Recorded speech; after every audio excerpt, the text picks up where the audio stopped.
ಪರಮಾಣು ವಿಚಾರಕ್ಕೆ ಸಂಬಂಧಪಟ್ಟಂತಹ ಸುದ್ದಿ, ಒಂದು ದೇಶದ ರಕ್ಷಣೆಗೆ ಸಂಬಂಧಪಟ್ಟಂತಹ ಸುದ್ದಿ, ಅದು ಜಪಾನ್ ಎನ್ನುವಂತಹ ದೇಶಕ್ಕೆ ಸಂಬಂಧಪಟ್ಟಂತಹ ಸುದ್ದಿ ಇದೆ. ಮೊದಲ ಮಹಾಯುದ್ಧದಲ್ಲಿ ವಿಜೇತ ತಂಡದಲ್ಲಿದ್ದಂತಹ ಜಪಾನ್ ಎರಡನೇ ಮಹಾಯುದ್ಧದಲ್ಲಿ ಸೋತು ಸುಣ್ಣವಾಗಿ ಶರಣಾಗತಿಯ ಹಂತಕ್ಕೆ ಬಂದಿತ್ತು 1945ರಲ್ಲಿ. ಅಮೆರಿಕದ ಮಿತ್ರ ಪಡೆಗಳು ಜಪಾನನ್ನು ತನ್ನ ತೆಕ್ಕೆಗೆ ತೆಗೆದುಕೊಂಡ ನಂತರ ಜಪಾನ್ ಒಟ್ಟಾರೆ ಯುದ್ಧದಿಂದ, ದಾಳಿಯಿಂದ, ಪ್ರತಿದಾಳಿಯಿಂದ ಸಂಪೂರ್ಣವಾಗಿ ವಿಮುಖವಾಗಿ ಹೋಗಿತ್ತು, ಅದರಿಂದ ದೂರ ಉಳಿದಿತ್ತು. ಇದಕ್ಕೆ ಎರಡನೇ ಮಹಾಯುದ್ಧದಲ್ಲಿ ತಾನು ಅನುಭವಿಸಿದಂತಹ ನಷ್ಟವೇ ಕಾರಣ, ತಾನು ಅನುಭವಿಸಿದಂತಹ ನೋವು ಕಾರಣ ಅಂತ ಜಪಾನ್ ಅವತ್ತು ಹೇಳಿಕೊಂಡಿತ್ತು. 1945ರಲ್ಲಿ ಇಂಥದ್ದೊಂದು ಏಟು ತಿಂದ ನಂತರ ಜಪಾನ್ ಯುದ್ಧ ಆಗಲಿ, ಯುದ್ಧದ ಸಂಸ್ಕರಣೆ ಅಂದರೆ ಶಸ್ತ್ರಾಸ್ತ್ರಗಳ ಸಂಸ್ಕರಣೆ ಆಗಲಿ, ಯುದ್ಧಕ್ಕೆ ಸಂಬಂಧಪಟ್ಟಂತಹ ಯಾವುದೊಂದೂ ಕೂಡ ಬೆಳವಣಿಗೆಯನ್ನು ಜಪಾನ್ ಮಾಡಲಿಲ್ಲ, ಸಂಪೂರ್ಣವಾಗಿ ಅದರಿಂದ ದೂರ ಉಳಿಯಿತು. ಅದರ ಬದಲಾಗಿ ಜಪಾನ್ ಮಾಡಿದ್ದು ಏನು ಅಂತ ಹೇಳಿದರೆ, ತಾಂತ್ರಿಕವಾಗಿ ಅಭಿವೃದ್ಧಿ ಸಾಧಿಸೋದು, ಆರ್ಥಿಕವಾಗಿ ನಾವು ಅಭಿವೃದ್ಧಿ ಸಾಧಿಸಬೇಕು ಅಂತ 2-3 ವಿಚಾರಗಳಲ್ಲಿ ತನ್ನ ಗುರಿಯನ್ನು ಮುಂದಾಳಾಗಿ ಇಟ್ಕೊಂಡು ಜಪಾನ್ ಎನ್ನುವಂತಹ ದೇಶ ಹೋಗ್ತಾ ಇತ್ತು. ಸೂರ್ಯ ಉದಯಿಸುವ ನಾಡು ಅಂತ ಕರೆಯಲಾಗುತ್ತೆ ಜಪಾನನ್ನು. ಆರ್ಥಿಕವಾಗಿ ಶ್ರೀಮಂತ ಇರುವಂತಹ ದೇಶ, 12 ಕೋಟಿ ಜನಸಂಖ್ಯೆ ಇದೆ. ಆದರೆ ಸರಿಸುಮಾರು 80 ವರ್ಷಗಳ ನಂತರ ತನ್ನ ಶಾಂತಿಯ ಒಪ್ಪಂದಗಳನ್ನು, ಶಾಂತಿಯ ಮನವರಿಕೆಯನ್ನು ಪಕ್ಕಕ್ಕಿಟ್ಟು ಬೇರೆ ಬೇರೆಯ ಕಾರಣಕ್ಕಾಗಿ ಇವತ್ತು ಶಾಂತಿಯನ್ನು ಮುರಿದು ನಾನು ಕೂಡ ಯುದ್ಧಕ್ಕೆ ಸನ್ನದ್ಧನಾಗ್ತೀನಿ ಎನ್ನುವಂಥ ಒಂದು ಸಂದೇಶವನ್ನು ಜಪಾನ್ ಕೊಡೋದಕ್ಕೆ ಮುಂದಾಗಿದೆ. ಯಾಕೆ? ಜಪಾನ್ ಮತ್ತು ಅಮೆರಿಕಾದ ನಡುವೆ ಕೆಲವೊಂದಿಷ್ಟು ಒಪ್ಪಂದಗಳಾಗಿತ್ತು. ಆ ಒಪ್ಪಂದಗಳ ಅನ್ವಯ ಅಮೆರಿಕ ಜಪಾನ್ಗೆ ರಕ್ಷಣೆಯನ್ನು ಒದಗಿಸ್ತಾ ಇತ್ತು. ಆದರೆ ಇವತ್ತು ಜಪಾನ್ ಅಮೆರಿಕಾವನ್ನು ಕೂಡ ನಂಬುವ ಹಂತದಲ್ಲಿಲ್ಲ. ಹೀಗಾಗಿ ಅಪನಂಬಿಕೆಯ ಕಾರಣಕ್ಕಾಗಿ ಜಪಾನ್ ಒಂದು ಹೆಜ್ಜೆಯನ್ನು ಮುಂದುವರೆದು ಕೆಲವೊಂದಿಷ್ಟು ನಮ್ಮಲ್ಲಿ ಹೇಗೆ ರಾ ಅನ್ನುವಂಥ ಗುಪ್ತಚರ ಸಂಸ್ಥೆ ಇದೆ, ಆ ತರನಾದಂಥ ಗುಪ್ತಚರ ಸಂಸ್ಥೆಯನ್ನು ಕೂಡ ಸ್ಥಾಪನೆ ಮಾಡೋದಕ್ಕೆ ಮುಂದಾಗ್ತಾ ಇದ್ದಾರೆ. ಹಾಗಾದರೆ ಜಪಾನ್ ಈ ನಿರ್ಣಯವನ್ನು ತೆಗೆದುಕೊಂಡಿದ್ದೇಕೆ? 1945ರಲ್ಲಿ ಜಪಾನ್ನಲ್ಲಿ ಏನಾಗಿತ್ತು?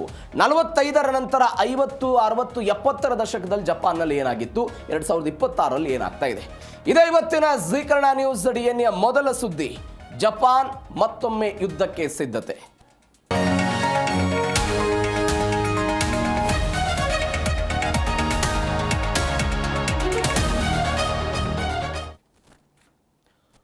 ಪೂರ್ವ ಏಷ್ಯಾದ ಒಂದು ದೇಶವಾಗಿರುವಂತಹ ಜಪಾನ್ ಇದೀಗ ಬೇರೆ ಬೇರೆಯ ಕಾರಣಗಳಿಗಾಗಿ ತನ್ನ ಯುದ್ಧ ಸನ್ನದ್ಧತೆ ಮತ್ತು ಅಣುಬಾಂಬ್ ಸಾಮರ್ಥ್ಯವನ್ನು ಪ್ರಖರವಾಗಿಸಿಕೊಳ್ಳೋದಕ್ಕೆ ಮುಂದೆ ಬರ್ತಾ ಇದೆ. ಯಾವ ಯುದ್ಧ ಸಲಕರಣೆಗಳನ್ನು ಜಪಾನ್ ಹೊಂದಬಾರದು ಅಂತ ಬಯಸಿತ್ತು, ಯಾವ ಹೆಲಿಕಾಪ್ಟರ್ಗಳು ನಮಗೆ ಬೇಡ ಅಂತ ಜಪಾನ್ ಬಯಸಿತ್ತು, ಯಾವ ಯುದ್ಧ ಸಾಮಗ್ರಿಗಳು ಕೂಡ ನಮಗೆ ಮತ್ತೊಂದು ದೇಶದಿಂದ ರಫ್ತಾಗೋದು ಬೇಡ ಅಂತ ಜಪಾನ್ ಒಂದು ಒಪ್ಪಂದಕ್ಕೆ ಬಂದು ಶಾಂತಿಯನ್ನು ಬಯಸಿತ್ತು, ಇವತ್ತು ಜಪಾನ್ ಬೇರೆ ಬೇರೆ ಕಾರಣಗಳಿಗಾಗಿ ಸಂಪೂರ್ಣವಾಗಿ ಉಲ್ಟಾ ಹೊಡೆದು ನಿಂತಿದೆ. ಅದು ಚೀನಾದ ಪ್ರಬಲ ಭದ್ರತೆಯನ್ನು ಎದುರಿಸ್ತಾ ಇರುವುದು, ಮತ್ತೊಂದು ಕಡೆ ಉತ್ತರ ಕೊರಿಯಾ ಎನ್ನುವಂತಹ ದೇಶದ ಎದುರನ್ನು ಹಾಕಿಕೊಳ್ತಾ ಇರೋದು. ಇವೆಲ್ಲದರ ನಡುವೆ ರಷ್ಯಾ ಮತ್ತು ಉಕ್ರೇನ್ ನಡುವೆ ಯುದ್ಧ ಶುರುವಾದ ನಂತರ ಫಿಲಿಪೈನ್ಸ್ ಎನ್ನುವಂತಹ ದೇಶ ತಾನು ಮಾಡಿಕೊಂಡಿದ್ದಂತಹ ಶಾಂತಿ ಒಪ್ಪಂದವನ್ನು ಮುರಿದು ಮತ್ತೊಂದು ದೇಶ ನನ್ನ ದೇಶದ ಒಳಗಡೆ ಬಂದು ಒಂದು ಮೈತ್ರಿಯ ಕಾರಣಕ್ಕಾಗಿ ಅಣುಬಾಂಬನ್ನು ನಮಗೆ ಕೊಡಬಹುದು ಅಂತ ಫಿಲಿಪೈನ್ಸ್ ತನ್ನ ಶಾಂತಿ ಒಪ್ಪಂದವನ್ನು ಸಡಿಲಿಕೆ ಮಾಡಿಕೊಳ್ಳೋ ಪ್ರಯತ್ನವನ್ನು ಮಾಡ್ತಲ್ಲ, ಆಗ ಜಪಾನ್ ಅಂದ್ಕೊಳ್ತು ನಾನು ಕೂಡ ಇಂಥದ್ದೊಂದು ಸಡಿಲಿಕೆ ಮಾಡಿಕೊಳ್ಬೇಕು ಅಂತ. ಹಾಗಾದರೆ ಏನೇನಾಯ್ತು ಜಪಾನ್ನಲ್ಲಿ? ಏನೇನಾಯಿತು? ಯಾವ ನಿರ್ಣಯಗಳನ್ನು ಇದಕ್ಕೆ ಜಪಾನ್ ತೆಗೆದುಕೊಂಡಿದೆ? ಎಲ್ಲದರ ಬಗ್ಗೆಯೂ ಕೂಡ ಡೀಟೇಲ್ಸ್ ಆಗಿ ನೋಡ್ತಾ ಹೋಗೋಣ. ರಕ್ಷಣಾ ಬಜೆಟ್ ಅನ್ನು ಕೂಡ ಅವರು ದ್ವಿಗುಣಗೊಳಿಸಿದ್ದಾರೆ. ಏನೇನಾಯಿತು ಡೀಟೇಲ್ಸ್ ನೋಡೋಣ ಇದ್ರ ಬಗ್ಗೆ. ಜಪಾನ್ನ 80 ವರ್ಷಗಳ ಶಾಂತಿ ಮಂತ್ರ ಇದೀಗ ಅಂತ್ಯವಾಗಿದೆ.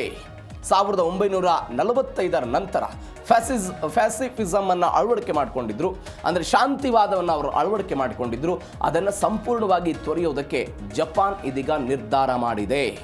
ಅದಕ್ಕೆ ಬೇರೆ ಬೇರೆ ತರನಾದಂತಹ ಕಾರಣಗಳಿದೆ, ಬೇರೆ ಬೇರೆ ತರನಾದಂತಹ ಅನುಕರಣೆಗಳನ್ನು ಜಪಾನ್ ಅವರು ಕೊಡ್ತಾ ಇರೋದು. ಇದೀಗ 2026 ಸಾಲಿಗೆ $5,800 ಕೋಟಿ ಬೃಹತ್ ರಕ್ಷಣಾ ಬಜೆಟ್ಗೆ ಅನುಮೋದನೆ ಕೊಟ್ಟಿದ್ದಾರೆ. ಅವರ ರಕ್ಷಣಾ ಬಜೆಟ್ನ GDPಯ 1ರಿಂದ 2%ಗೆ ಏರಿಕೆ ಮಾಡೋದಕ್ಕೆ ಯಾರು ಮುಂದಾಗಿರೋದು? ಜಪಾನ್ ಅವರು ಮುಂದಾಗಿರೋದು.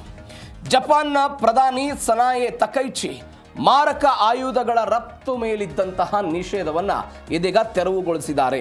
ಆ ಮುಖಾಂತರ ದಶಕಗಳ ಕಾಲ ಜಪಾನ್ ಅನುಕರಣೆ ಮಾಡ್ತಾ ಇದ್ದಂಥ ಶಾಂತಿವಾದದ ನೀತಿಯನ್ನು ಬದಲಾವಣೆ ಮಾಡಿಕೊಳ್ತಾ ಇದೆ. ಇದು ಗಮನಿಸಬೇಕಾದ ಸಂಗತಿ. ಇದಕ್ಕೆ ಕಾರಣ ಏನು? ಚೀನಾದ ಸೇನಾ ಸಾಮರ್ಥ್ಯದ ಬೆಳವಣಿಗೆ ಆಗ್ತಾ ಇದೆ, ಚೀನಾದಿಂದ ನನ್ನ ಮೇಲೆ ಅಪಾಯ ಇದುವ ಅನ್ನುವ ಕಾರಣಕ್ಕಾಗಿ ಇಂಥದ್ದೊಂದು ನಿರ್ಣಯವನ್ನು ತೆಗೆದುಕೊಳ್ತಾ ಇದ್ದಾರೆ ಅಂತ ಒಂದು. ಎರಡನೇದ್ದು ಉತ್ತರ ಕೊರಿಯಾದ ಕ್ಷಿಪಣಿ ಪ್ರಯೋಗ. ಆ ಉತ್ತರ ಕೊರಿಯಾದಿಂದ ಕ್ಷಿಪಣಿ ಪ್ರಯೋಗಗಳೇನಾಗ್ತಾ ಇದೆ ಅದು ಜಪಾನ್ನ ಭದ್ರತೆಗೆ ಧಕ್ಕೆಯನ್ನು ತರ್ತಾ ಇದೆ ಅನ್ನುವಂಥ ಕಾರಣಕ್ಕಾಗಿ ಈ ಶಾಂತಿ ಒಪ್ಪಂದ ಅಥವಾ ಶಾಂತಿವಾದದ ನೀತಿ ಏನಿತ್ತು ಅದನ್ನು ಮುರಿಯೋದಕ್ಕೆ ಜಪಾನ್ ಮುಂದಾಗಿದೆ ಅಂತ. ಮೂರನೇದ್ದು, ಜಾಗತಿಕವಾಗಿ ಬದಲಾವಣೆಗಳಾಗ್ತಾ ಇದೆ. ಜಪಾನ್ ತನ್ನ ರಕ್ಷಣಾ ಸಾಮರ್ಥ್ಯವನ್ನು ತನ್ನ ಸ್ವಂತ ರಕ್ಷಣೆಗಾಗಿ ಇಷ್ಟು ದಿನಗಳ ಕಾಲ ಅಮೆರಿಕಾವನ್ನು ಡಿಪೆಂಡೆನ್ಸಿ ಆಗಿತ್ತು. ಹೇಗೆ ಮಧ್ಯಪ್ರಾಚ್ಯದಲ್ಲಿ ಬೇರೆ ಬೇರೆ ದೇಶಗಳು ಅಮೆರಿಕಾವನ್ನು ನೆಚ್ಚಿಕೊಂಡಿವೆಯೋ ಅದೇ ರೀತಿಯಾಗಿ ಜಪಾನ್ ಕೂಡ ಅಮೆರಿಕಾವನ್ನು ನೆಚ್ಚಿಕೊಂಡಿತ್ತು. 1951 ಮತ್ತು 60ರ ಈ ದಶಕದಲ್ಲಿ ಜಪಾನ್ ಮತ್ತು ಅಮೆರಿಕಾದ ನಡುವೆ ಒಂದು ಒಪ್ಪಂದ ಆಗುತ್ತೆ. ನಾನು ಡೀಟೇಲ್ಸಿಗೆ ಬರ್ತೀನಿ. ಅಮೆರಿಕ ಜಪಾನ್ ಭದ್ರತಾ ಒಪ್ಪಂದ ಅಂತಿದು. ಏನಿದು ಒಪ್ಪಂದದ ಅನ್ವಯ? ಜಪಾನ್ ಮೇಲೆ ಯಾವುದಾದ್ರೂ ಒಂದು ದೇಶ ದಾಳಿ ಮಾಡಿದರೆ ಅಮೆರಿಕ ಅವತ್ತು ಜಪಾನ್ನ ಸಹಾಯಕ್ಕೆ ಬರಬೇಕು ಅಂತ. ನಾವು ಸೌದಿ ಅರೇಬಿಯಾ ಮತ್ತು ಪಾಕಿಸ್ತಾನದ ನಡುವೆ 2025ರಲ್ಲಿ ಒಪ್ಪಂದ ಆಗಿದೆ ಅಂತ ಹೇಳಿದ್ವಲ್ಲ, ಇದು 50-60ರ ದಶಕದಲ್ಲಿ ಈ ಇಂಥದ್ದೊಂದು ಒಪ್ಪಂದ ಆಗಿತ್ತು. ಇದೇ ಕಾರಣಕ್ಕಾಗಿ 120 ಸಕ್ರಿಯ ಮಿಲಿಟರಿ ನೆಲೆಗಳು, 53,000 ಸೈನಿಕರು ಅಮೆರಿಕಾದವರಲ್ಲಿದ್ದಾರೆ. ಇದೇ ಜಪಾನ್ ನೆಲದಲ್ಲಿ ಇರೋದು. ಇದು ಒಂದು ಭಾಗ. 1930ರಲ್ಲಿ ಯಾಕೆ ಶಾಂತಿವಾದವನ್ನು ಜಪಾನ್ ಬಯಸಿತ್ತು ಅನ್ನೋದು ಸ್ವಲ್ಪ ಇತಿಹಾಸಕ್ಕೆ ಹೋಗೋಣ. 1930ರಲ್ಲಿ ಜಪಾನ್ನ ಪ್ರಜಾಪ್ರಭುತ್ವ ಅಂತ್ಯ ಆಗುತ್ತೆ. ಜಪಾನ್ನ ಪ್ರಜಾಪ್ರಭುತ್ವ ಅಂತ್ಯ ಆಗಿ ಅಲ್ಲಿ ಮಿಲಿಟರಿ ಆಡಳಿತ ಶುರುವಾಯಿತು. ಜಪಾನ್ನಲ್ಲಿ ಮಿಲಿಟರಿ ಆಡಳಿತ ಜಾರಿಗೆ ಬಂದ ನಂತರ ಜಪಾನ್ನ ಪಡೆಗಳು ಏನು ಮಾಡ್ತಾರೆ ಅಂತ ಹೇಳಿದ್ರೆ 2 ದೇಶಗಳ ಮೇಲೆ ದಾಳಿ ಮಾಡ್ತಾರೆ. ಒಂದು ಚೀನಾದ ಮೇಲೆ ದಾಳಿ ಮಾಡ್ತಾರೆ, ಮತ್ತೊಂದು ಉತ್ತರ ಕೊರಿಯಾದ ಮೇಲೆ ದಾಳಿ ಮಾಡಿದರು. ಈ ಉತ್ತರ ಕೊರಿಯಾದ ಮೇಲೆ ದಾಳಿಯಾದ ನಂತರ 2ನೇ ಮಹಾಯುದ್ಧ ಶುರುವಾಗುತ್ತೆ. 1945ರಲ್ಲಿ ಅಮೆರಿಕ ಹಿರೋಸಿಮಾ ಮತ್ತು ನಾಗಾಸಕಿಯ ಮೇಲೆ ಅಣುಬಾಂಬ್ಗಳನ್ನು ಪ್ರಯೋಗ ಮಾಡಿತು. ಲಕ್ಷಾಂತರ ಜನ ಘಟನೆಯಲ್ಲಿ ಮೃತಪಟ್ಟರು. ಆರ್ಥಿಕವಾಗಿ ಜಪಾನ್ ಜರ್ಜರಿತ ಆಗಿ ಹೋಯಿತು. ಮತ್ತೊಮ್ಮೆ ಜಪಾನನ್ನು ಕಟ್ಟಬಲ್ಲಂತಹ ಶಕ್ತಿ ಸಾಮರ್ಥ್ಯ ಇಲ್ಲುವ ಹಂತಕ್ಕೆ ಯಾವ ದೇಶ ಹೋಯಿತು? ಜಪಾನ್ ಎನ್ನುವಂತಹ ದೇಶ ಹೋಯಿತು. ಇವೆಲ್ಲವೂ ಆದ ನಂತರ ಯುದ್ಧ ಮುಗಿತು. ಯುದ್ಧದ ನಂತರ ಅಮೆರಿಕಾದ ಪಡೆಗಳು ಜಪಾನನ್ನು ವಶಕ್ಕೆ ತೆಗೆದುಕೊಳ್ತವೆ. ಜಪಾನನ್ನು ವಶಕ್ಕೆ ಪಡೆದುಕೊಂಡ ನಂತರ ಒಂದು ಟೋಕಿಯೋ ಟ್ರಿಬ್ಯುನಲ್ ಎನ್ನುವಂತಹ ಒಂದು ಟ್ರಿಬ್ಯುನಲ್ ಅನ್ನೋ ಒಂದು ಕಮಿಟಿಯನ್ನು ಮಾಡುವ ಪ್ರಯತ್ನವನ್ನು ಮಾಡ್ತಾರೆ. ಇದರಲ್ಲಿ ಒಂದು ಮಹತ್ವದ ಬೆಳವಣಿಗೆ ಆಗುತ್ತೆ. 28 ಉನ್ನತ ಮಿಲಿಟರಿ ನಾಯಕರ ವಿರುದ್ಧ ಈ ಯುದ್ಧ ಅಪರಾಧಿಗಳು ಇವರಿಗೆ ಶಿಕ್ಷೆ ಕೊಡಬೇಕು ಅಂತ ಎಲ್ಲಿಯ ಜಪಾನ್ನ ಮಿಲಿಟರಿಯ ನಾಯಕರಿಗೆ ಶಿಕ್ಷೆ ಕೊಡುವ ಪ್ರಯತ್ನ ಆಗುತ್ತೆ. ಇದು ಒಂದು ಭಾಗ. ಎರಡನೇ ಭಾಗ, ಇದರಿಂದ ಒಂದು ಸಂದೇಶ ಏನಾಯಿತು ಅಂತ ಹೇಳಿದ್ರೆ, ನಮ್ಮ ಪಾಡಿಗೆ ನಾವಿದ್ದವರನ್ನ ತಮ್ಮ ಮಿಲಿಟರಿಯ ವಿಸ್ತರಣಾವಾದದ ಕಾರಣಕ್ಕಾಗಿ ನಮ್ಮ ದೇಶವನ್ನು ಬಲಿಪಶು ಮಾಡಿದ್ರು ಅನ್ನುವ ಕಾರಣಕ್ಕಾಗಿ ನಮ್ಮವರಿಂದಲೇ ನಮಗೆ ಮೋಸ ಆಯಿತು ಅನ್ನುವ ಒಂದು ಹಂತಕ್ಕೆ ಹೋಗಿ ಅವತ್ತಿನ ಪ್ರಧಾನಿಗಳು ಏನು ಹೇಳ್ತಾರೆ ಅಂತ ಹೇಳಿದ್ರೆ, ನಾವು ಇದಕ್ಕಾಗಿ ಒಂದು ಪ್ರಾಯಶ್ಚಿತ್ತತೆಯನ್ನು ಪಡಬೇಕು ಅನ್ನುವ ಕಾರಣಕ್ಕಾಗಿ ಶಾಂತಿವಾದವನ್ನು ಅಡಿಪಾಯಕ್ಕೆ ತರುವ ಪ್ರಯತ್ನವನ್ನು ಮಾಡಿದ್ರು. ಇದು ಒಂದು ಭಾಗ. ಎರಡನೇದು, 1947ರಲ್ಲಿ ಜಪಾನ್ನ ಸಂವಿಧಾನ ರಚನೆ ಆಗುತ್ತೆ. ಅದರಲ್ಲಿ 9ನೇ ವಿಧಿ 2ನೇ ನಿಯಮದ ಪ್ರಕಾರ ಹೇಳಲಾಗುತ್ತೆ, ಅಂತಾರಾಷ್ಟ್ರೀಯ ವಿವಾದಗಳನ್ನು ಬಗೆಹರಿಸುವುದಕ್ಕೆ ಯುದ್ಧವನ್ನು ತ್ಯಜಿಸೋದು. ಅಂತಾರಾಷ್ಟ್ರೀಯ ವಿವಾದ ಇದ್ದಾಗಲೂ ಕೂಡ ನಾವು ಯುದ್ಧವನ್ನು ಮಾಡುವಂತಿಲ್ಲ, ದಾಳಿಯನ್ನು ಮಾಡುವಂತಿಲ್ಲ ಅಂತ ಒಂದು ನಿಯಮವನ್ನು ತೆಗೆದುಕೊಂಡು ಬರಲಾಗುತ್ತೆ. 2ನೇ ನಿಯಮ ಹೇಳ್ತಾರೆ, ಜಪಾನ್ನಲ್ಲಿರುವಂಥ ಭೂಸೇನೆ, ವಾಯುಸೇನೆ ಮತ್ತು ನೌಕಾಪಡೆ ಇವು ಇದ್ದಾಗಲೂ ಕೂಡ ಅವುಗಳಿಗೆ ಯುದ್ಧವನ್ನು ಮಾಡುವಂತಹ ಶಕ್ತಿ ಸಾಮರ್ಥ್ಯವನ್ನು ಯಾವುದೇ ಕಾರಣಕ್ಕಾಗಿಯೂ ಕೂಡ ಜಪಾನ್ನ ಸಂವಿಧಾನ ಕೊಡೋದಿಲ್ಲ. ಆ ಮುಖಾಂತರ ಯಾವುದೇ ಪಡೆ ಆಯುಧವನ್ನು ಹೊಂದುವಂತಿಲ್ಲ ಎನ್ನುವಂಥ ನಿಯಮಗಳನ್ನು ಅಲ್ಲಿಗೆ ತೆಗೆದುಕೊಂಡು ಬರಲಾಗುತ್ತೆ. ಇವೆಲ್ಲದರ ನಡುವೆ 1954ರಲ್ಲಿ ಜಪಾನ್ನಲ್ಲಿ ಒಂದು ಸ್ವಯಂ ರಕ್ಷಣಾ ಪಡೆಯನ್ನು ನಿರ್ಮಿಸಲಾಗುತ್ತೆ. ಬೇರೆ ಬೇರೆ ಕಾರಣಗಳಿಗಾಗಿ, ರಕ್ಷಣೆಯ ಕಾರಣಕ್ಕಾಗಿ. ಆದರೂ ಕೂಡ ಈ ಸ್ವಯಂ ರಕ್ಷಣಾ ಪಡೆ ಎನ್ನುವಂತಹ ಈ ಪಡೆ ಏನಿದೆ ಅದು ವಿದೇಶದ ನೆಲದಲ್ಲಿ ಶತ್ರುಗಳ ವಿರುದ್ಧ ದಾಳಿ ಮಾಡೋದಕ್ಕೆ, ಯುದ್ಧ ಮಾಡೋದಕ್ಕೆ ಯಾವ ಅಧಿಕಾರವನ್ನು ಕೂಡ 1954ರಲ್ಲಿ ಸ್ಥಾಪನೆಯಾದಂಥ ಈ ಪಡೆಗೆ ಕೊಡೋದಿಲ್ಲ. ಇದು 2ನೇ ಭಾಗ. ಮಿತ್ರ ರಾಷ್ಟ್ರಗಳ ಪರವಾಗಿ ಅಥವಾ ನಮ್ಮ ದೇಶದ ವಿರುದ್ಧ ಏನೋ ಆಗ್ತಾ ಯಾವುದೇ ಕಾರಣಕ್ಕಾಗಿಯೂ ಕೂಡ ದಾಳಿ ಮಾಡಬಲ್ಲಂತಹ ಶಕ್ತಿ ಸಾಮರ್ಥ್ಯವನ್ನು ಅದು ಕೊಡೋದಿಲ್ಲ. ಇದಗಾಗಿ ಏನಾಗ್ತಾ ಇತ್ತು, ಒಟ್ಟಾರೆ ಜಪಾನ್ನ ರಕ್ಷಣಾ ಬಜೆಟ್ ಕೇವಲ 1% ಇರ್ತಿತ್ತು GDPದು. ಇದೀಗ ಅದನ್ನು 2%ಗೆ ಏರಿಕೆ ಮಾಡುವ ಮುಖಾಂತರ ಅದನ್ನು ಹೆಚ್ಚಳ ಮಾಡುವ ಪ್ರಯತ್ನ ಮಾಡ್ತಿದ್ದಾರೆ. ಯಾವ ಕಾರಣಕ್ಕಾಗಿ ಅಂತ ನಾನು ಆವಾಗಲೇ ಹೇಳಿದೆ. ಇವೆಲ್ಲದರ ನಂತರ ಜಪಾನ್ ಅಣ್ವಸ್ತ್ರ ಶಕ್ತಿ ಆಗುತ್ತಾ, ಚೀನಾಗೆ ನಡುಕ ಬರುತ್ತಾ ಅನ್ನುವಂಥದ್ದು ಒಂದು ಕ್ವಶನ್ ಇದೆ. ಅಣ್ವಸ್ತ್ರಗಳ ಕುರಿತಂತೆ ಮುಕ್ತ ಚರ್ಚೆ ಆಗಬೇಕು ಅಂತ ರಕ್ಷಣಾ ಸಚಿವ ಶಿಂಜೆರೋ ಕೊಯಿಜುಮಿ ಹೇಳಿಕೆಯನ್ನು ಕೊಟ್ಟಿದ್ದಾರೆ. ಅಮೆರಿಕದ ಅಣ್ವಸ್ತ್ರಗಳನ್ನು ಜಪಾನ್ ನೆಲದಲ್ಲಿ ನಿಯೋಜಿಸುವ ನ್ಯೂಕ್ಲಿಯರ್ ಶೇರಿಂಗ್ ಎನ್ನುವಂತಹ ಪ್ರಸ್ತಾಪ, ನಾವಾಗಲೇ ಹೇಳಿದೆ, ನ್ಯೂಕ್ಲಿಯರ್ ಶೇರಿಂಗ್ ಎನ್ನುವಂತಹ ಪ್ರಸ್ತಾಪ ಅನೇಕ ದೇಶಗಳಿಂದ ಅಮೆರಿಕ ಮಾಡ್ಕೊಂಡು ಬರ್ತಾ ಇರೋದು. ಈ 3 ಅಣ್ವಸ್ತ್ರ ರಹಿತ ತತ್ವಗಳನ್ನು ಪರಿಪಾಲನೆ ಮಾಡೋದಕ್ಕೆ ಅಲ್ಲಿ ಅವರು ಮುಂದಾಗ್ತಾ ಇದ್ದಾರೆ. ನೀವು ನೋಡಿ, ಜಪಾನ್ ದೇಶದ ರಕ್ಷಣಾ ಸಚಿವ ಶಿಂಜಿರೋ ಕೊಯ್ಜುಮಿ ಅವರು ಹೇಳಿಕೆ ಕೊಟ್ಟರು. ಜಪಾನ್ನ ಭದ್ರತಾ ನೀತಿಯಲ್ಲಿ ಅಣ್ವಸ್ತ್ರಗಳ ಪಾತ್ರದ ಕುರಿತಂತೆ ಯಾವುದೇ ನಿಷೇಧಗಳಿಲ್ಲದ ಮುಕ್ತ ಚರ್ಚೆ ನಡಿಬೇಕು ಅಂತೆಲ್ಲ ಕರೆ ಕೊಟ್ಟರು.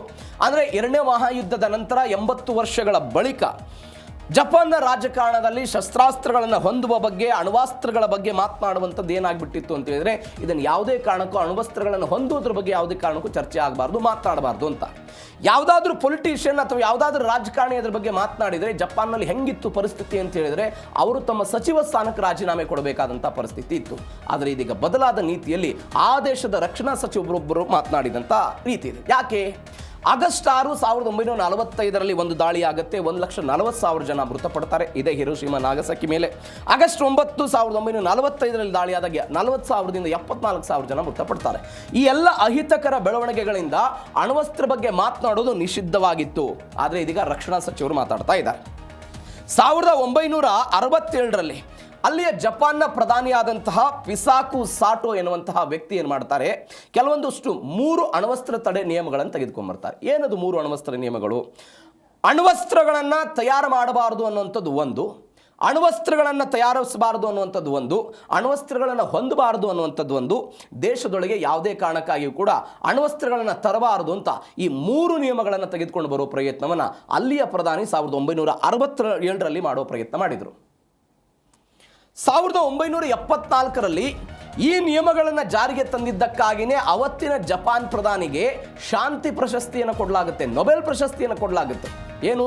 ಅಣ್ವಸ್ತ್ರಗಳನ್ನು ದೇಶದೊಳಗೆ ತರದೇ ಇರೋದು, ಅಣ್ವಸ್ತ್ರಗಳನ್ನು ಹೊಂದದೇ ಇರೋದು, ಅದಾದ ನಂತರ ಅಣ್ವಸ್ತ್ರಗಳನ್ನು ತಯಾರು ಮಾಡದೇ ಇರೋದು, ಇದು ಶಾಂತಿಯ ದ್ಯೂತೆ ಅನ್ನುವ ಕಾರಣಕ್ಕಾಗಿ ಅವರಿಗೆ ಶಾಂತಿಯ ಪ್ರಶಸ್ತಿಯನ್ನು ಕೊಡಲಾಯಿತು. ಆದರೆ ಇವತ್ತು ಪರಿಸ್ಥಿತಿ ಬದಲಾಯಿತು. ಈ ವ್ಯಕ್ತಿ ಒಂದು ಉದಾಹರಣೆ ಕೊಡ್ತಾರೆ. ಫಿನ್ಲ್ಯಾಂಡ್ ಎನ್ನುವಂತಹ ಒಂದು ದೇಶ ಅಣ್ವಸ್ತ್ರ ವಿಚಾರದಲ್ಲಿ ತಟಸ್ಥ ಆಗಿಬಿಟ್ಟಿತ್ತು. ಬಟ್ ಉಕ್ರೇನ್ ರಷ್ಯಾ ಯುದ್ಧದ ಕಾರಣಕ್ಕಾಗಿ ಇವತ್ತು ಅವರು ಸಡಿಲಿಕೆ ಮಾಡಿದ್ದಾರೆ ಅಂತ. ಇದಕ್ಕೊಂದು ಎಕ್ಸಾಂಪಲ್ ಕೊಟ್ಟಿದ್ದಾರೆ, ನ್ಯೂಕ್ಲಿಯರ್ ಶೇರಿಂಗ್ ಅಂತ. ಅಮೆರಿಕ ಏನು ಮಾಡಿಬಿಟ್ಟಿದೆ, ನೆದರ್ಲ್ಯಾಂಡ್, ಬೆಲ್ಜಿಯಂ, ಜರ್ಮನಿ, ಇಟಲಿ ಮತ್ತು ಟರ್ಕಿ ದೇಶಗಳಲ್ಲಿ ನ್ಯೂಕ್ಲಿಯರ್, ತಮ್ಮ ಬಳಿ ಇರುವಂತಹ ನ್ಯೂಕ್ಲಿಯರ್ಗಳನ್ನು ಆ ದೇಶಗಳಲ್ಲಿ ನಿಯೋಜನೆ ಮಾಡೋದು. ಏನಾದರೂ ದಾಳಿ ಆಗುವಂತಹ ಭೀತಿಯಲ್ಲಿ ಅವುಗಳನ್ನು ಬಳಕೆ ಮಾಡುವ ಹಂತಕ್ಕೆ ಹೋಗೋದು. ಬಟ್ ಅಲ್ಟಿಮೇಟ್ ಪವರ್ ಅಮೆರಿಕದ ಕಡೆಗೇನೆ ಇರುತ್ತೆ. ಅದನ್ನು ಅಮೆರಿಕದ ಬಳಿ ಇರುವಂತಹ ನ್ಯೂಕ್ಲಿಯರ್ ಪವರನ್ನು ಇದೀಗ ಜಪಾನಿಗೆ ತೆಗೆದುಕೊಂಡು ಬರುವಂತಹ ವ್ಯವಸ್ಥೆ ಬಗ್ಗೆ ಜಪಾನ್ ರಕ್ಷಣಾ ಸಚಿವರು ಮಾತನಾಡಿರುವಂತಹ ವಿಚಾರ. ಇವೆಲ್ಲದರ ನಡುವೆ ಜಪಾನ್ ಬಳಿ ಸಾವಿರಾರು ಅಣುಬಾಂಬ್ ಸಾಮರ್ಥ್ಯ ಇರುವುದರ ಬಗ್ಗೆಯೂ ಕೂಡ ಇದೆ. ಹೆಂಗೆ? ಜಪಾನ್ ಬಳಿ 45 ಟನ್ ಸಂಸ್ಕರಿಸಿದಂತಹ ಪ್ಲುಟೋನಿಯಂನಿಂದ ಸಾವಿರಾರು ಬಾಂಬ್ಗಳನ್ನು ತಯಾರು ಮಾಡಬಲ್ಲಂಥ ಶಕ್ತಿ ಸಾಮರ್ಥ್ಯ ಇದೆ. ನಾವು ಹೆಂಗೆ ಇರಾನ್ನ ಸಂಸ್ಕರಿಸಿದ ಯುರೇನಿಯಂನಿಂದ 10 ಅಣುಬಾಂಬ್ಗಳನ್ನು ತಯಾರು ಮಾಡಬಹುದು ಅಂತೆಲ್ಲ ಹೇಳಲಾಗ್ತಾ ಇದೆಯೋ, ಅದೇ ರೀತಿಯಾಗಿ ಜಪಾನ್ ಬಳಿಯೂ ಕೂಡ ಇಂಥದ್ದೊಂದು ಶಕ್ತಿ ಸಾಮರ್ಥ್ಯ ಇದೆ ಎನ್ನುವಂಥ ಸುದ್ದಿಗಳು ಬರ್ತಾ ಇದೆ.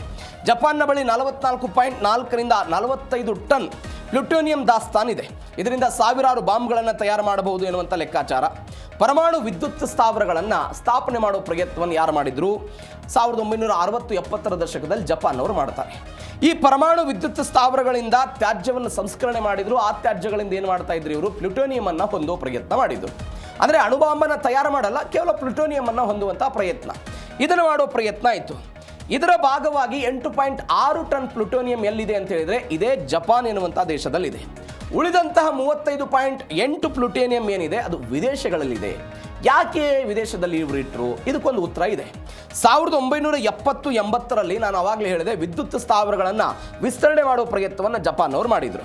ಆದರೆ ಈ ವಿದ್ಯುತ್ ಸ್ಥಾವರಗಳಿಂದ ಬಂದಂತಹ ಈ ಪರಮಾಣು ಇಂಧನದಿಂದ ಬಂದಂತಹ ಪ್ಲುಟೋನಿಯಂ ಬೇರ್ಪಡಿಸುವಂತಹ ಯಾವುದೇ ತಂತ್ರಜ್ಞಾನ 70-80 ದಶಕದಲ್ಲಿ ಜಪಾನ್ ಅವರು ಬಳಿ ಇರಲಿಲ್ಲ.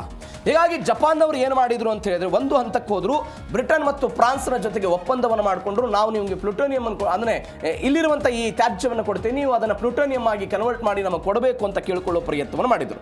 ಹಡಗಿನ ಮುಖಾಂತರ ಕಳಿಸ್ತಿದ್ರು. ಅವರೆಲ್ಲ ಪ್ಲುಟೋನಿಯಂ ಮಾಡಿ ಉಗ್ರಾಣಗಳಲ್ಲಿ ಶೇಖರಿಸಿಡೋ ಪ್ರಯತ್ನವನ್ನು ಮಾಡಿದರು. ಎಲ್ಲಕ್ಕಿಂತ ಹೆಚ್ಚಾಗಿ ಜಪಾನ್ನ ಬಳಿ ಈಗ ಟರ್ನ್ ಕೀ ಅಣ್ವಸ್ತ್ರ ಶಕ್ತಿ ಇದೆ ಅಂತ. ಏನು ಟರ್ನ್ ಕೀ? ಈಗ ನಾವು ಕೀ ಹಾಕಿದ ತಕ್ಷಣ ಬೈಕ್ ಹೆಂಗೆ ಶುರುವಾಗುತ್ತಲ್ಲ, ಹಾಗೆ ಜಪಾನ್ ಕೂಡ ಕೀಯನ್ನು ತಿರುಗಿಸಿದ ತಕ್ಷಣವೇ ಕೆಲಸ ಮಾಡೋದಕ್ಕೆ, ಅಣ್ವಸ್ತ್ರವನ್ನು ಹೊಂದೋದಕ್ಕೆ ಸದಾ ಸಿದ್ಧ ಸ್ಥಿತಿಯಲ್ಲಿರುವಂತಹ ದೇಶ ಅಂತ ಯಾವುದನ್ನು ಕರೀತಾರೆ? ಇದೇ ಜಪಾನ್ ದೇಶವನ್ನು ಕರೆಯೋದು. ಯಾಕೆ? 3 ಕಾರಣಗಳನ್ನು ಹೇಳ್ತಾರೆ ಇಲ್ಲಿ. ಯಾಕೆ ಟರ್ನ್ ಕೀ ದೇಶ ಅಂತ ಯಾಕೆ ಕರೀತಾರೆ ಅಂತ 3 ಕಾರಣ. ಒಂದು, ಕಚ್ಚಾ ವಸ್ತು ಅಂದರೆ ಅಣುಬಾಂಬ್ಗಳನ್ನು ತಯಾರು ಮಾಡಬೇಕಾದಂಥ ಪ್ಲುಟೋನಿಯಂ ವ್ಯವಸ್ಥೆ ಅವರ ಬಳಿ ಇದೆ, ಈಗಾಗಲೇ ಇರುವಂಥದ್ದು ಒಂದು. ಎರಡನೇದು, ವಿಜ್ಞಾನ ಮತ್ತು ತಂತ್ರಜ್ಞಾನವನ್ನು ಅಗಾಧವಾಗಿ ಹೊಂದಿರುವಂತಹ ದೇಶ ಯಾವುದು? ಇದೇ ಜಪಾನ್ ಎನ್ನುವಂತಹ ದೇಶ. ಅಣ್ವಸ್ತ್ರ ಕೃತಕ ಪರೀಕ್ಷೆಯನ್ನು ನಡೆಸುವಂತಹ ತಂತ್ರಜ್ಞಾನ ಇದೆ. ಮೂರನೇ ಕಾರಣ, ಜಪಾನ್ನ ಬಾಹ್ಯಾಕಾಶ ಸಂಸ್ಥೆ ಏನಿದೆ, ಆ ಜಪಾನ್ನ ಬಾಹ್ಯಾಕಾಶ ಸಂಸ್ಥೆ ಘನ ಇಂಧನವನ್ನು ಪರಮಾಣು ಶಕ್ತಿಯಾಗಿ ಪರಮಾಣು ತಂತ್ರಜ್ಞಾನವನ್ನು ಮಾಡಿಕೊಂಡು, ರಾಕೆಟ್ ತಂತ್ರಜ್ಞಾನವನ್ನು ಮಾಡಿಕೊಂಡು ಖಂಡಾಂತರ ಕ್ಷಿಪಣಿಯನ್ನಾಗಿ ಮಾಡೋದಕ್ಕೆ ಬೇಕಾದಂಥ ವ್ಯವಸ್ಥೆಯನ್ನು ಈಗಾಗಲೇ ಅದು ಹೊಂದಿದೆ ಅನ್ನುವ ಕಾರಣಕ್ಕಾಗಿ ಅದನ್ನು ಈ ಟರ್ನ್ ಕೀ ಅಣ್ವಸ್ತ್ರ ದೇಶ ಅಂತಲೂ ಕೂಡ ಇದನ್ನು ಕರೆಯುವ ಹಂತಕ್ಕೆ ಹೋಗಲಾಗಿದೆ. ಇದು ಹೇಗೆ ಜಪಾನ್ ತನ್ನ ಬಳಿ ಸಾವಿರಾರು ಅಣುಬಾಂಬ್ಗಳನ್ನು ತಯಾರಿಸಬಲ್ಲಂತಹ ಕೆಪಾಸಿಟಿಯನ್ನು ತನ್ನೊಳಗೆ ಮತ್ತು ಬೇರೆ ಬೇರೆ ದೇಶಗಳಲ್ಲಿ ಇಟ್ಟಿರುವಂತಹ ಪ್ಲುಟೋನಿಯಂನ ಮುಖಾಂತರ ತಾಂತ್ರಿಕವಾಗಿ, ನಾನು ಅವಾಗಲೇ ಒಂದು ಮಾತು ಹೇಳಿದೆ, ಯುದ್ಧದ ಯಾವುದೇ ಕಾರ್ಯಪಡೆಗೂ ಕೂಡ ಅವರು ಹೋಗಲಿಲ್ಲ, ಅದರ ಬದಲಾಗಿ ಇದನ್ನು ಅಭಿವೃದ್ಧಿಪಡಿಸುವ ಪ್ರಯತ್ನವನ್ನು ಮಾಡಿದ್ರು ಅಂತ. ಇದು ಎರಡು. ಮತ್ತೊಂದು ವಿಚಾರ ಏನು ಅಂತ ಹೇಳಿದ್ರೆ, ಜಪಾನ್ನಿಂದ ಗುಪ್ತಚರ ಸಂಸ್ಥೆಯ ಸ್ಥಾಪನೆ ಆಗ್ತಾ ಇರುವಂತಹ ವಿಚಾರ ದೊಡ್ಡ ಮಟ್ಟದಲ್ಲಿ ಚರ್ಚೆ ಆಗ್ತಾ ಇರೋದು. ಏನಿದು ಗುಪ್ತಚರ ಸಂಸ್ಥೆ?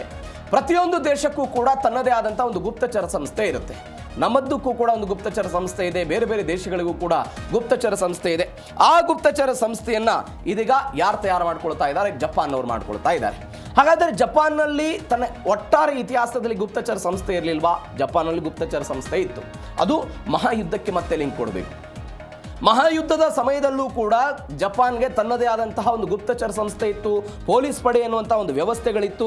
ಇದೀಗ ಅಮೆರಿಕಾದ ಮೇಲಿನ ಅವಲಂಬನೆ ಕಡಿಮೆ ಮಾಡೋದಕ್ಕೆ ಒಂದು ಸ್ವತಂತ್ರ ಗುಪ್ತಚರ ಸಂಸ್ಥೆಯನ್ನು ಸ್ಥಾಪನೆ ಮಾಡ್ತಾರಂತೆ. ರಾಷ್ಟ್ರೀಯ ಗುಪ್ತಚರ ಮಂಡಳಿ, ರಾಷ್ಟ್ರೀಯ ಗುಪ್ತಚರ ಬ್ಯೂರೋ, ಇದನ್ನು ಅಸ್ತಿತ್ವಕ್ಕೆ ತೆಗೆದುಕೊಂಡು ಬರುವ ಪ್ರಯತ್ನವನ್ನು ಇದೀಗ ಅವರು ಮಾಡ್ತಾ ಇದ್ದಾರೆ. ಹೆಂಗೆ ಇದು? ಏನಾಗಿತ್ತು? ಎರಡನೇ ಮಹಾಯುದ್ಧದ ಸಮಯದಲ್ಲಿ ಜಪಾನ್ನಲ್ಲಿ ಕೆಂಫೆತಯಾ ಅನ್ನುವಂಥ ಒಂದು ಮಿಲಿಟರಿ ಪೊಲೀಸ್ ಇತ್ತು. ಕೆಂಫೆತಯಾ ಅಂತ ಕರೀತಾರೆ. ಮತ್ತೊಂದು ಕಡೆ ಟೊಕ್ಕೋ ಎನ್ನುವಂಥ ಒಂದು ಗುಪ್ತಚರ ಸಂಸ್ಥೆ ಇತ್ತು. ಎರಡು ವ್ಯವಸ್ಥೆ ಜಪಾನ್ನಲ್ಲಿತ್ತು. ಅದು ಹೆಂಗೆ ಬಳಕೆ ಆಯಿತು ನೋಡಿ.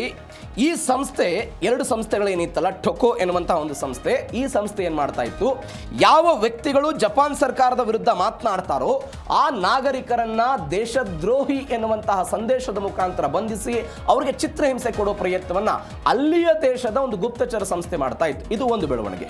1945ರಲ್ಲಿ ಜಪಾನ್ನ ಅಸ್ತಿತ್ವ ಹೋಗಿ ಅಮೆರಿಕದ ಮಿತ್ರಪಡೆಗಳನ್ನು ತೆಗೆದುಕೊಂಡ ನಂತರ ಅಲ್ಲಿ ಆಗ್ತಾ ಇರುವಂತಹ ಟಾರ್ಚರು, ಅಲ್ಲಿ ಆಗ್ತಾ ಇದ್ದಂಥ ಬೆಳವಣಿಗೆಗಳನ್ನು ನೋಡಿ ಈ ಗುಪ್ತಚರ ಸಂಸ್ಥೆಯನ್ನ, ಟೊಕ್ಕೋ ಎನ್ನುವಂಥ ಗುಪ್ತಚರ ಸಂಸ್ಥೆಯನ್ನ ಸಂಪೂರ್ಣವಾಗಿ ನಿಷೇಧ ಮಾಡಿದ್ರು. ಇದು ಒಂದು ಬೆಳವಣಿಗೆ.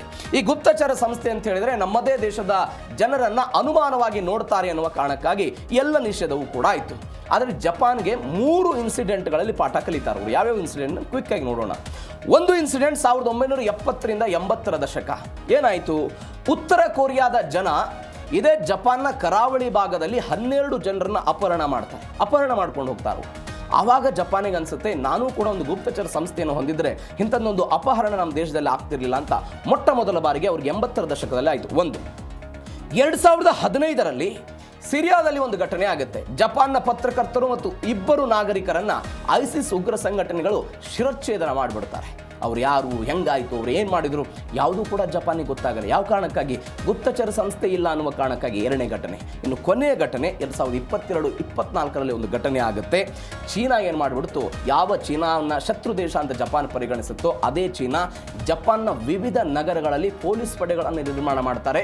ಜಪಾನ್ನ ಆಗು ಹೋಗುಗಳನ್ನು ಜಪಾನ್ ದೇಶದಲ್ಲೇ ಇದ್ದುಕೊಂಡು ತಿಳಿದುಕೊಳ್ಳೋ ಪ್ರಯತ್ನವನ್ನು ಅವತ್ತು ಚೀನಾದವರು ಮಾಡಿದರು. ಅವತ್ತು ಕೂಡ ಜಪಾನ್ಗೆ ಅನಿಸ್ತು, ಇಲ್ಲ ನಾನೊಂದು ಸಂಸ್ಥೆಯನ್ನು ಹುಟ್ಟು ಹಾಕಬೇಕು ಅಂತ.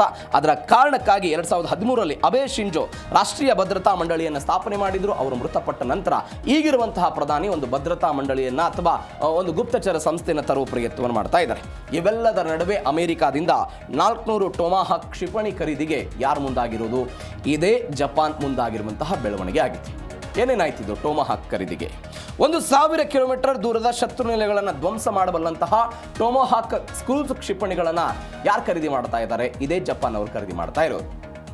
ಇಷ್ಟು ದಿನಗಳ ಕಾಲ ಜಪಾನ್ ಬಳಿ ಇದ್ದಂತಹ ಶಕ್ತಿ ಸಾಮರ್ಥ್ಯ ಏನು ಅಂತ ಹೇಳಿದ್ರೆ, ಆಕಾಶದಲ್ಲಿರುವಂತಹ ಡ್ರೋನ್ಗಳನ್ನು ಹೊಡೆದುರುಳಿಸುವಂತಹ ಶಕ್ತಿ ಸಾಮರ್ಥ್ಯ ಮಾತ್ರ ಜಪಾನ್ನ ಬಳಿ ಇತ್ತು. ತಾಂತ್ರಿಕವಾಗಿ ಎಷ್ಟು ಬೆಳವಣಿಗೆಯನ್ನು ಸಾಧಿಸಿದ್ರು ಕೂಡ ಅವರ ಶಕ್ತಿ ಸಾಮರ್ಥ್ಯ ಅಷ್ಟೇ ಆಗಿತ್ತು.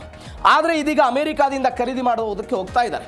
1.7 ಬಿಲಿಯನ್ ಅಮೆರಿಕನ್ ಡಾಲರ್ನ ಮುಖಾಂತರ ವೆಚ್ಚ ಮಾಡಿ ಅದನ್ನು ಖರೀದಿ ಮಾಡ್ತಾ ಇರೋದು. 200 ಕ್ಷಿಪಣಿ ಬ್ಲಾಕ್ 4 ಮಾದರಿಯಂತೆ 200 ಕ್ಷಿಪಣಿಗಳು ಸುಧಾರಿತ ಬ್ಲಾಕ್ ಮಾದರಿಗಳೆಲ್ಲ ಇರುತ್ತೆ ಅಂತೆಲ್ಲ ಹೇಳಿದ್ದಾರೆ. ಇದರ ವ್ಯಾಪ್ತಿ ಹೆಂಗೆ ಅಂತ ಹೇಳಿದ್ರೆ 1600 ಕಿಲೋಮೀಟರ್ ದೂರವಿರುವಂತಹ ಶತ್ರುಗಳನ್ನು ಸೆದೆ ಬಡಿಯುವಂತಹ ಶಕ್ತಿ ಸಾಮರ್ಥ್ಯ ಇರುತ್ತೆ. ಅಂದರೆ ನೀವು ಜಪಾನಿಂದ ಚೀನಾಗೆ ದಾಳಿ ಮಾಡಬಹುದು, ಜಪಾನ್ನಿಂದ ಉತ್ತರ ಕೊರಿಯಾದಕ್ಕೂ ಕೂಡ ದಾಳಿ ಮಾಡುವಂಥ ಶಕ್ತಿ ಸಾಮರ್ಥ್ಯ ಇರೋದು. ಇದರಿಂದ ಒಂದು ನೀತಿ ಬದಲಾವಣೆ. ಏನು ಬದಲಾವಣೆ ಆಯಿತು? ಯಾವ ಜಪಾನ್ ಬಳಿ ಶತ್ರುಗಳ ಕ್ಷಿಪಣಿಗಳನ್ನು ಆಕಾಶದ ವ್ಯವಸ್ಥೆಯಲ್ಲಿ ಹೊಡೆದುರುಳಿಸುವಂಥ ವ್ಯವಸ್ಥೆ ಇತ್ತು, ಇವತ್ತು ಜಪಾನ್ನ ಬಳಿ ಇರುವಂಥದ್ದು ಅತ್ಯಾಧುನಿಕ ಈ ಟೊಮೊಹಾಕ್ ಎನ್ನುವಂಥ ವ್ಯವಸ್ಥೆ. ಇದರ ಅರ್ಥ ಏನು? ಯಾವುದಾದ್ರೂ ದೇಶ ಜಪಾನ್ನ ಮೇಲೆ ದಾಳಿ ಮಾಡ್ತಾ ಇದೆ ಎನ್ನುವಂಥ ಅರಿವು ಅಥವಾ ಮಾಹಿತಿ ಸಿಕ್ಕ ತಕ್ಷಣವೇ ಅವುಗಳ ವಿರುದ್ಧವೂ ಕೂಡ ದಾಳಿ ಮಾಡುವಂತಹ ಶಕ್ತಿ ಸಾಮರ್ಥ್ಯವನ್ನು ಅಮೆರಿಕಾದ ಟೊಮೊಹಾಕ್ನ ಮುಖಾಂತರ ಇದೀಗ ಜಪಾನ್ ಪಡೆದುಕೊಳ್ತಾ ಇದೆ. ನೀವು ವ್ಯತ್ಯಾಸವನ್ನು ಗಮನಿಸಿ. ಒಂದು ಕಡೆ ಇರಾನ್ ಪರಮಾಣನ್ನು ಹೊಂದಬೇಕು ಅನ್ನುವ ಕಾರಣಕ್ಕಾಗಿ ಬಯಸ್ತಾ ಇದೆ. ಯಾವ ಕಾರಣಕ್ಕಾಗಿ? ಅಮೆರಿಕ ನನ್ನ ಮೇಲೆ ದಾಳಿ ಮಾಡಬಹುದು ಅನ್ನುವ ಕಾರಣಕ್ಕಾಗಿ, ಮಧ್ಯಪ್ರಾಚ್ಯದಲ್ಲಿ ಹಿಡಿತವನ್ನು ಸಾಧಿಸಬೇಕು ಅನ್ನುವ ಕಾರಣಕ್ಕಾಗಿ. ಅದರ ವಿರುದ್ಧ ಅಮೆರಿಕ ಇವತ್ತು ಇರಾನ್ನ ವಿರುದ್ಧ ಮುಗಿಬಿದ್ದಿದ್ದು ಯುದ್ಧ ಆಗ್ತಾ ಇರೋದನ್ನು ನೋಡ್ತಾ ಇದ್ದೀವಿ. ಒಂದು ಭಾಗ. ಎರಡನೇ ಭಾಗ, ಅಮೆರಿಕಾದ ಜೊತೆಗೆ ನನ್ನೊಂದು ಒಪ್ಪಂದ ಆಗಿದೆ, ಅವರು ನಮಗೆ ಸಹಾಯ ಮಾಡಬೇಕು, ಎಲ್ಲವೂ ಕೂಡ ಹೌದು. ಆದರೆ ನನ್ನ ದೇಶದ ನಾಳೆ ಅಸ್ತಿತ್ವಕ್ಕೆ ಏನಾದರೂ ಧಕ್ಕೆ ಬಂದರೆ ನಾನು ಏನು ಮಾಡಬೇಕು ಅನ್ನುವ ಕಾರಣಕ್ಕಾಗಿ ಇವತ್ತು ಜಪಾನ್ ತನ್ನ ಶಾಂತಿ ನೀತಿಯನ್ನು ಪಕ್ಕಕ್ಕಿಟ್ಟು ಒಂದು ಹೊಸದಾದ ನೀತಿಯನ್ನು ತೆಗೆದುಕೊಂಡು ಬರುವ ಪ್ರಯತ್ನವನ್ನು ಮಾಡ್ತಾ ಇದೆ. ಅದು ರಕ್ಷಣೆಯಲ್ಲಿ ತನ್ನನ್ನು ತಾನು ಮತ್ತಷ್ಟು ಮಗದಷ್ಟು ಹೆಚ್ಚಳ ಮಾಡಿಕೊಳ್ಳುವ ಪ್ರಯತ್ನ. ಇದು ಒಂದು ಸುದ್ದಿ.